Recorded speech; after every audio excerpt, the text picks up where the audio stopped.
Hollywood is in full-blown chaos right now. Mel Gibson just sounded the alarm with what many are calling his final warning, and people in the industry are losing it. What he's revealing about the Epstein Files and the circle of Hollywood elites is shaking the system to its core. The revelations are so wild, it feels like a real-life thriller unraveling in front of everyone. In just the last few days, the internet has been hit with a wave of shocking exposes. First came that explosive Diddy documentary pulling back the curtain on his entire inner circle and sparking non-stop headlines. And right after that, the long-awaited Epstein Files finally dropped. The same files that many believed would never see the light of day. But here's where things take a disturbing twist. According to recent findings, what Mel Gibson revealed doesn't just connect the dots. It ties everything together in a way that's beyond unsettling. Those files were supposed to be completely redacted with thick black lines hiding the most sensitive details. But tech-savvy internet users discovered something unbelievable. They could copy and paste the text and actually read what was meant to be censored. The cover-up completely failed. And now the hidden truths are spreading fast across every corner of social media. But that's only the tip of the iceberg. What Mel Gibson has been warning about goes far beyond just another Hollywood rumor. It's a chilling look at what's really happening behind closed doors in the entertainment world. The connections between the Epstein Files and top figures in Hollywood are enough to make anyone question how deep this web truly goes. Sources say that powerful elites are in panic mode, trying everything they can to bury the truth before more people start connecting the dots. What's even more shocking is that voices like Corey Feldman and Cat Williams have been sounding alarms about this same disturbing pattern for years now. With the recent leaks, it feels like all those warnings are finally being proven right. To really understand this, you've got to rewind the clock a bit. Mel Gibson has been calling out Hollywood's dark side ever since his early years in the industry. Back when he was just rising to fame, he started noticing things that didn't make sense. Secretive behavior, strange meetings, and a world that looked nothing like the glamorous image the public was sold. He was stunned by the double life that many in Hollywood were living. And when he tried to speak up, the response was brutal. The industry turned on him, blacklisting him and trying to erase his voice completely. But his past words still echo loud today. This is a bizarre place. And it doesn't take very long, and I'm sure you've experienced this if you've stayed here for any length of time. You come in, you're fresh from the outside, you're off the boat, from the farm, still got shit on your shoes, you're in here, people are charmed by that you've still got shit on your shoes. They're charmed by the fresh approach you bring to it, and that's a real thing. But they're also stroking the shit out of you, you know, licking you all over. And that's kind of good for you, too. But it doesn't take very long before you realize, or before it gets to you. It's cascading on you all the time. You can't get away from certain attitudes, from certain modes of behavior that this town and the industry dictate. And no matter how strong you are, when you come in, off the farm with those convictions and a certain line of attack, no matter how strong you are going to be affected by this place. I was in my mid-20s, right, the first time I really came over here. You know, I had a whole bunch of weird paranoid suspicions about what the hell was going on because there was a lot of stuff I couldn't understand. Right. And nobody was really bothering to explain it to me. And I formed a bunch of opinions about the town and about the people in it that were like, surely that couldn't be, because a whole place can't be like, you know, Weird Town, you know, where the stranger wanders in and all the people are in the bar and they all shut up when he looks at them and they tell you don't go to the house on the hill, and it's like that. And then you go away and you think, no, I was wrong. I mean, that's insane thinking. I'm paranoid. I imagined that stuff. That couldn't be the reason for why so-and-so was acting like, could it? And then you find out later on the track that you are exactly on track with a lot of this stuff. Not specifically on track, but that some of your worst nightmares were real at the time. And you think, now this is what I mean by actually starting to swim up or downstream with the rest of the salmon, you know, eventually, if you stay here long enough, you'll find yourself doing that. There's a way of doing it without doing it. That takes time, and it takes relaxation. Not being uncomfortable about... Not being uncomfortable, realizing it for what it is. Projecting. Understanding what it is. Once you understand it, well, then you're not afraid of it anymore, so you can just walk around it and through it, and then get on with what you tried to get on with in the first place. a place like this can humiliate you. And it can humiliate you, it can be humbling. I mean, it does rip your life to pieces. Is it? If you'll let it. Yeah. And it's always pounding at the walls. It's these little guys, these little heathens with no soul downstairs with horns on their head with a battering ram trying to like beat your walls in. Mel Gibson wasn't always the Hollywood outsider people see him as today.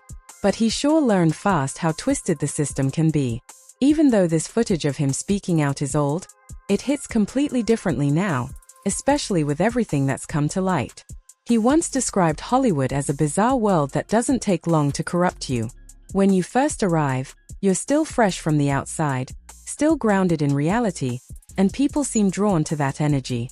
They act like they admire your authenticity. But behind the smiles, the manipulation starts right away. Mel said it perfectly.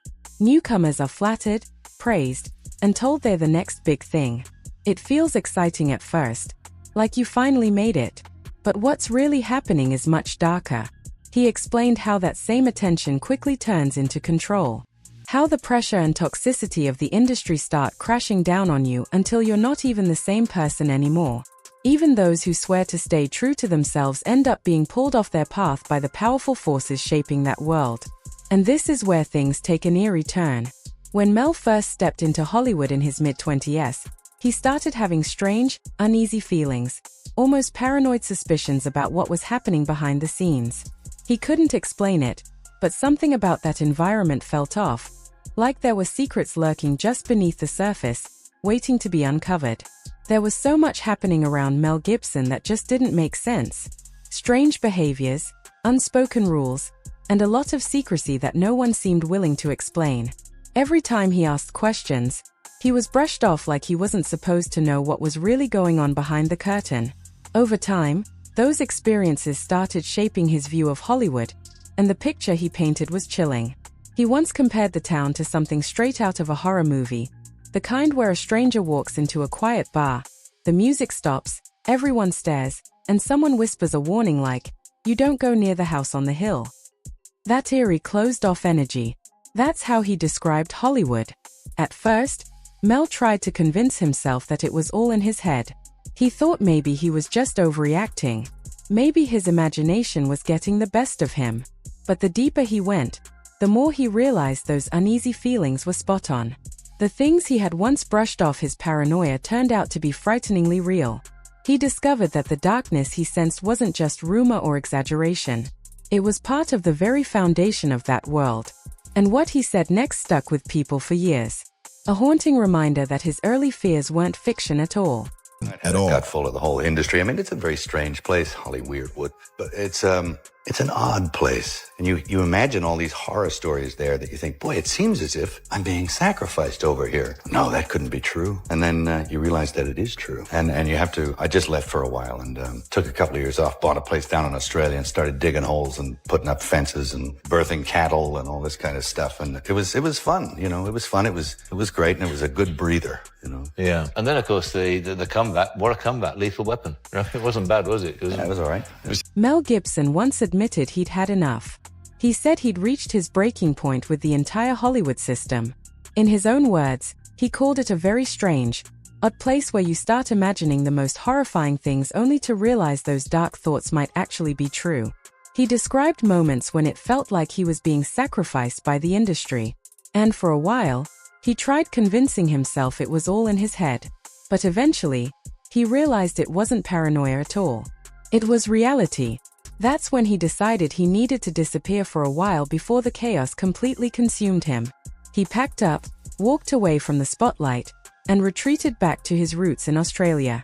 There he spent his days on a quiet farm digging holes, fixing fences, helping cattle during calving season, just living like a regular person again. It was his way of grounding himself, escaping the madness of Hollywood, and finding peace in something real. But now the story takes a much darker turn, straight into the Epstein Files that recently dropped.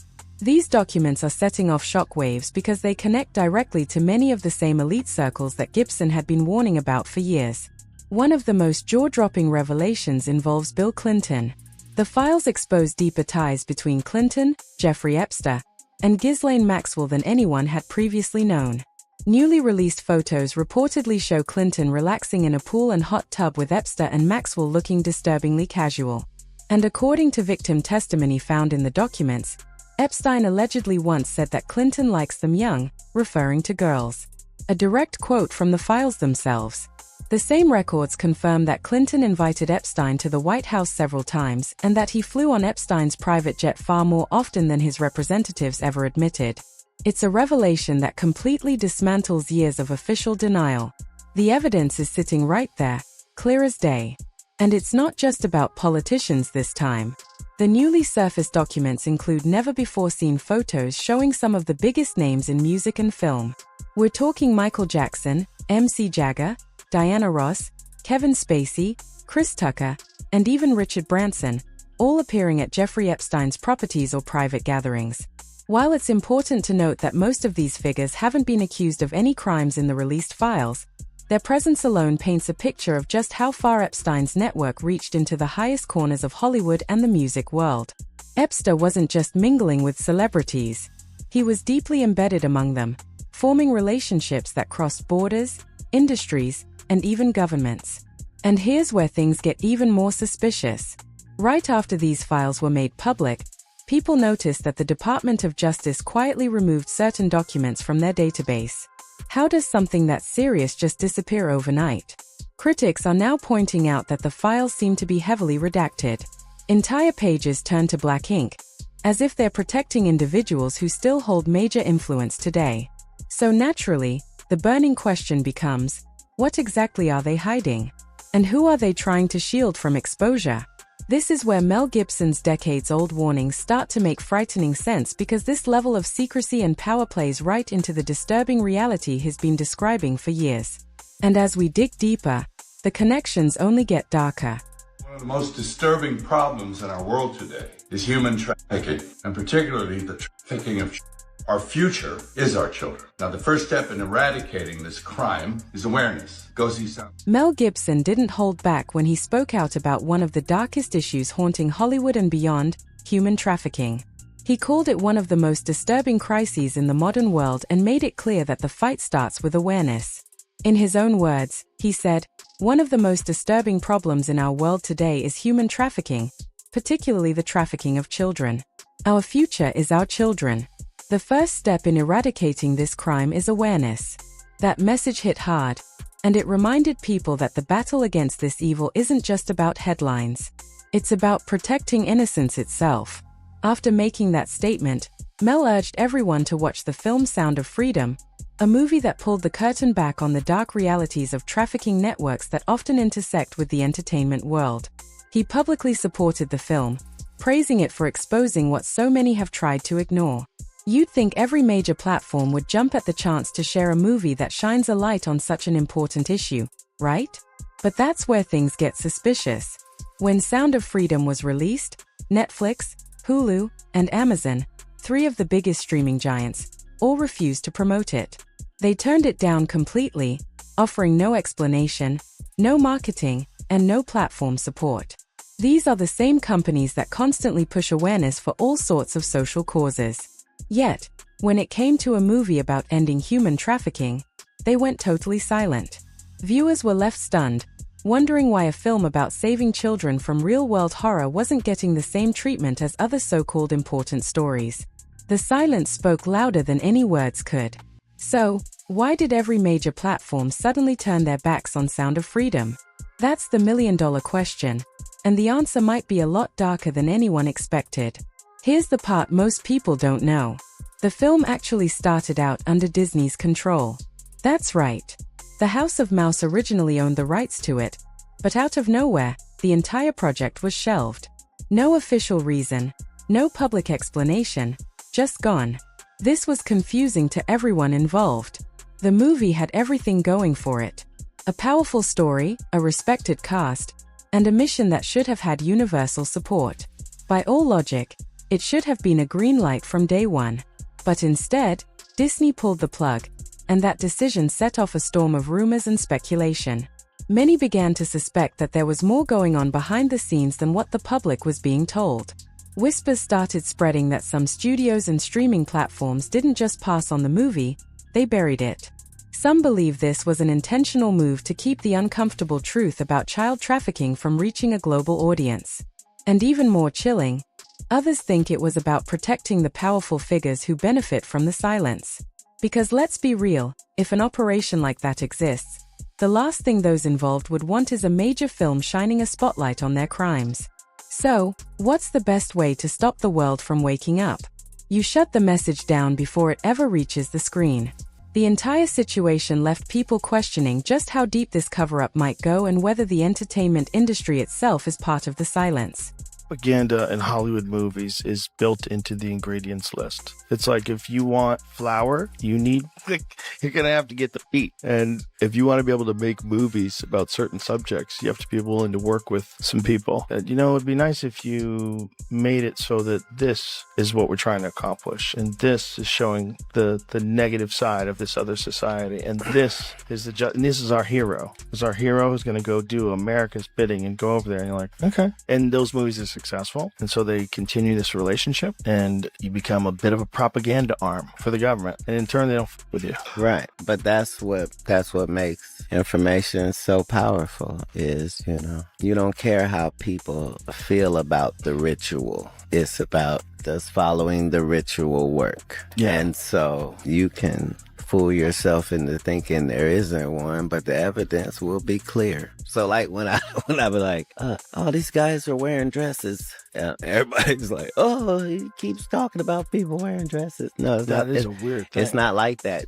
Look at it from a different way. Look at it. Show me one person that ever wore a dress in Hollywood unsuccessfully. That's how you understand what a ritual is. Now, let's dig into just how deep the manipulation in Hollywood really goes, because it's darker and more deliberate than most people realize. Comedian Cat Williams and podcast host Joe Rogan once had a conversation that peeled back the layers of how the entertainment machine truly operates. And once you hear what they said, a lot of things start making sense. Joe Rogan described Hollywood like a giant system built on hidden deals and unspoken agreements. He said, propaganda isn't just something that shows up randomly in movies. It's part of the recipe. If you want to make films about certain topics or tackle specific themes, you have to be willing to play by the rules. According to him, that means working with the same powerful groups that quietly influence what messages get pushed out. In Joe's words, it's basically a deal with the devil. You help spread their narrative and in return, they let you succeed. They won't block your projects. They won't blacklist you as long as you stay useful to their agenda. Then Cat Williams jumped in with a point that hit even harder. He said the real test in Hollywood isn't whether you like the system's strange rituals, but whether those rituals actually work. And he used one bold example that has been criticized for over and over: the recurring image of men wearing dresses in comedy and film. Cat said, when I talk about guys wearing dresses in Hollywood, everybody says, oh, he keeps talking about that.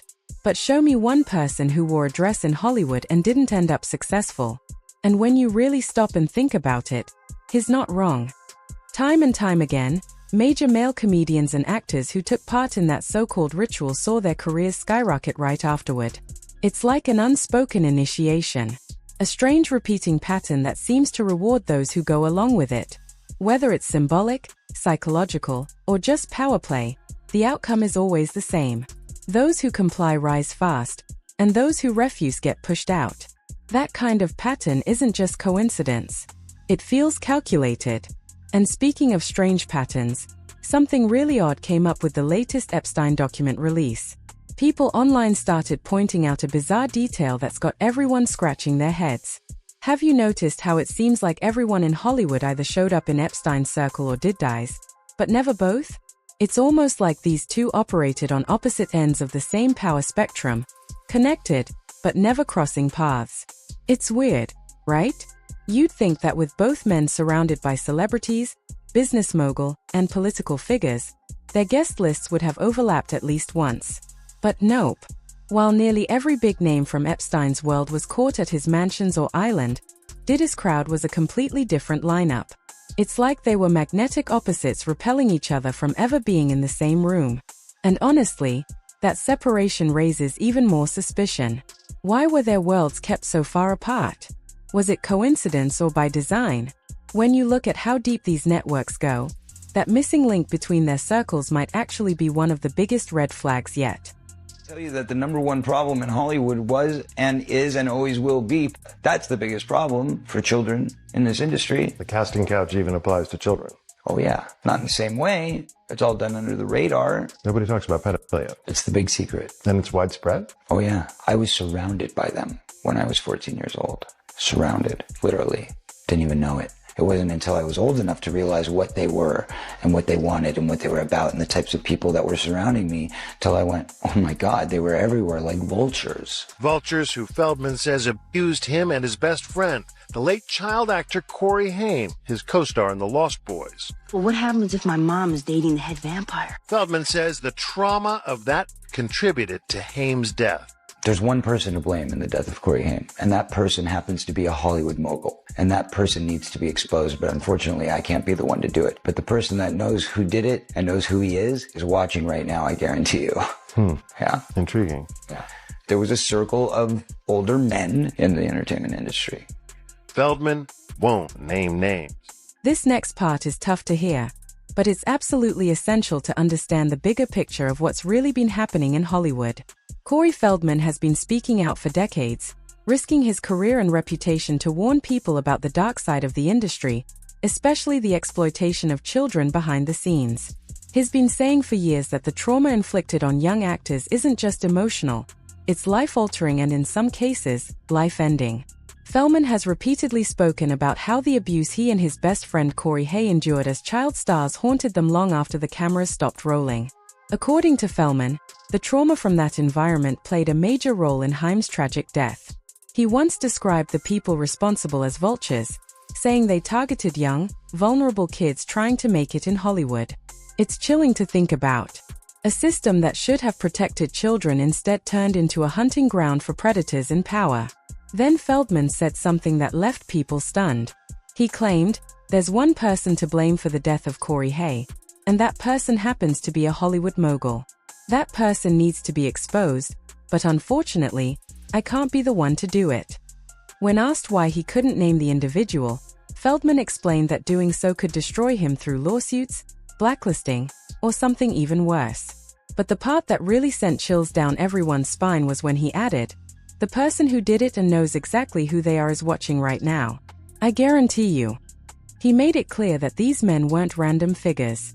They had power, connections, and influence that stretched across the entertainment industry. That's how they managed to stay untouchable for so long. While Feldman has avoided naming most of the individuals involved for legal reasons, in 2020, he finally revealed one name publicly. Martin Weiss, a former talent manager who was later arrested and convicted for abusing young performers. That revelation confirmed that Feldman wasn't just telling stories. He was exposing an entire network that operated in plain sight. You might recognize the name Martin "Marty" Weiss from the recent Quiet on-set documentary that's been causing major waves online. Weiss was a former Hollywood talent manager who worked with Nickelodeon, and in 2012, he was arrested and convicted for crimes against minors. His case exposed one of the darkest sides of the entertainment world, a side that many had tried to bury for years. According to Corey Feldman, Weiss wasn't just another name on a list. He was one of the individuals who allegedly preyed on Corey Haim when he was still a teenager trying to find his place in the industry. Feldman described one disturbing moment that revealed just how deeply the manipulation went. He said that Haim had been conditioned to believe that this kind of behavior was normal in Hollywood, that it was simply part of how things worked. That's how predators operate. They twist reality until the victims can't even recognize that what's happening to them is abuse. It's psychological control at its worst. And in Hollywood, it had been normalized for far too long. Feldman also made serious allegations involving Charlie Sheen, claiming that during the filming of the 1986 movie Lucas, Sheen had inappropriate contact with Haim. Feldman explained that at the time, Haim was so young and so deeply influenced by the toxic environment around him that he didn't even understand it as abuse. He thought it was just how things were done. When Haim allegedly asked Feldman if he'd be interested in the same thing, Feldman said, "No." That moment, he said, was when the horrifying truth started to hit him. This wasn't some rare occurrence. It was a pattern. Kids were being groomed to accept exploitation as a normal part of paying your dues in Hollywood. It's absolutely sickening. And now with the release of the Epstein Files, that same atmosphere of fear and silence is starting to crumble. Hollywood is in total panic mode. A full-scale damage control operation. The elites who built entire empires on secrecy are terrified that the truth about what's been happening to countless young performers is finally surfacing. The files are shedding light on decades of hidden abuse, revealing how power, influence, and money created a system that protected predators while silencing victims. What's being uncovered isn't just scandal. It's a full-blown reckoning for an industry that's long operated behind closed doors. Mel Gibson warned years ago that something huge was coming, and now it looks like that moment is finally here. What's wild is that Cat Williams said nearly the same thing at the start of 2024. Remember that viral interview where Cat started fearlessly naming names and calling out the biggest players in Hollywood? He didn't hold back for a second. He said, 2024 will be the year the truth comes out. And honestly, look around. Everything that's been happening since then proves he wasn't exaggerating. The secrets that Mel Gibson was hinting at back in the 1990s, those shadowy parts of Hollywood no one wanted to talk about, are finally spilling into the open. The so-called untouchables of the industry, the powerful figures who once thought they were immune to accountability, are now watching their walls of protection crumble. And what's terrifying them most is the fact that the truth can't be contained anymore. It's spreading too fast, too far, and too loudly to ever be silenced again. You can actually trace the warnings across decades. In the 1990s, Mel Gibson spoke about the corruption and manipulation hiding behind Hollywood's glamorous surface. In the 2000s, Corey Feldman started revealing how that same system destroyed lives and protected abusers. Then, in 2024, Cat Williams predicted a full-scale exposure of the industry's dark underbelly. And now in 2025, the Epstein Files have dropped, connecting all the dots between the political world, the entertainment elite, and decades of cover-ups. It's a pattern, clear as day, of the powerful protecting one another while pretending to be the moral voice of society. But that illusion is collapsing fast. The dam has cracked. And once the truth starts pouring out, there's no stopping the flood. You can't cover it up. You can't spin it. It's too late now. Voices like Mel Gibson, Denzel Washington, and others are standing their ground, refusing to let the truth die under Hollywood's pressure. They're openly calling out the hypocrisy. The way these so-called elites preach about justice and equality while living double lives of secrecy and excess. The fight to expose corruption in Hollywood isn't a theory anymore. It's happening right now, and the world is finally watching. If you thought this story was shocking, just wait until you see what's next. The next video goes even deeper, uncovering names and connections you probably never imagined were part of these kinds of stories. So, don't stop here.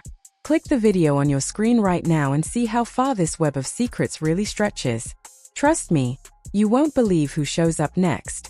Before you go, we want to know what you think.